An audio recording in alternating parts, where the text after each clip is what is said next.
আসসালামু আলাইকুম এভরিওয়ান, সবাই কেমন আছেন? আপনাদের মাঝখানে আরেকটা নতুন ভিডিও নিয়ে আসলাম আমি। এটা হচ্ছে জিক্সার এসএফ একটা বাইক। এই বাইকটার একটা সাউন্ডের জন্য আমার দোকানে আসছে। সেই সাউন্ডটা আপনাদেরকে আমি একটু শোনাচ্ছি। আগে সাউন্ডটা শুনেন, তারপরে পরবর্তীতে যখন প্রবলেম হবে, কি সমস্যার জন্য এই সাউন্ডটা হচ্ছে সেটা আপনাদেরকে দেখাবো।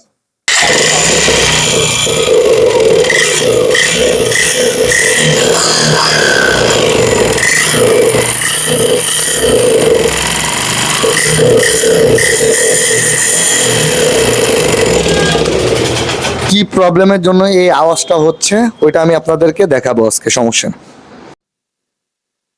তো সাউন্ডটার জন্য আমি হচ্ছে ইঞ্জিলটা খোলার সিদ্ধান্ত নিলাম। এখন এই ইঞ্জিলটা খুলবো, আমি খুলে বাকিটা হচ্ছে আপনাদেরকে দেখাচ্ছি যে কি জন্য সাউন্ডটা করে। খুলে হচ্ছে দেখবো কিসের থেকে এই সাউন্ডটা করতেছে, এত বাজে সাউন্ড কেন ইঞ্জিল থেকে আসতেছে এটা দেখবো।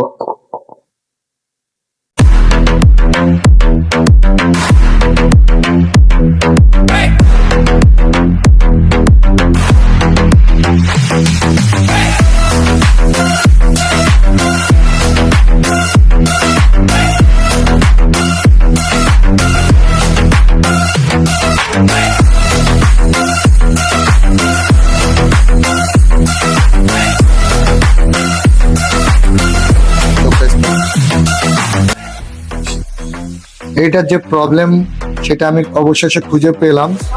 এই যে পিস্টনটা দেখতে পারতেছেন, এই পিস্টনটা হচ্ছে এই বাইকে নষ্ট হয়ে গেছে। এই পিস্টনটা নষ্ট হওয়ার কারণে এই বাইকের সাউন্ডটা পুরো চেঞ্জ হয়ে গেছে।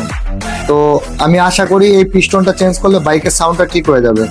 এখানে দেখতে পাচ্ছেন পিস্টনের মাঝখানে প্রচুর পরিমাণে দাগ পড়ে গেছে, অথচ এই সাইডটা দেখেন ফুল ফ্রেশ।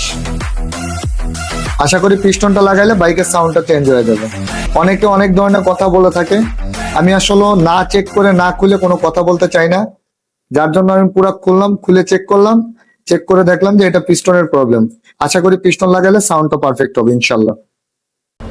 আমার হাতে যে পিস্টনটা দেখতে পারতেছেন এটা হচ্ছে ডিসকভার 150 এর পিস্টন। আজকে আমি জিক্সারের মধ্যে ডিসকভার 150 এর পিস্টনটা সেট আপ করবো। এই পিস্টনটা অনেক ভালো লাস্টিং করে এবং অনেক ভালো কাজ করে এটা আমি শুনছি। আর জিক্সারের পিস্টনটা তো আপনারা দেখতেই পারছেন, অনেক চিকন, অনেক ইয়া।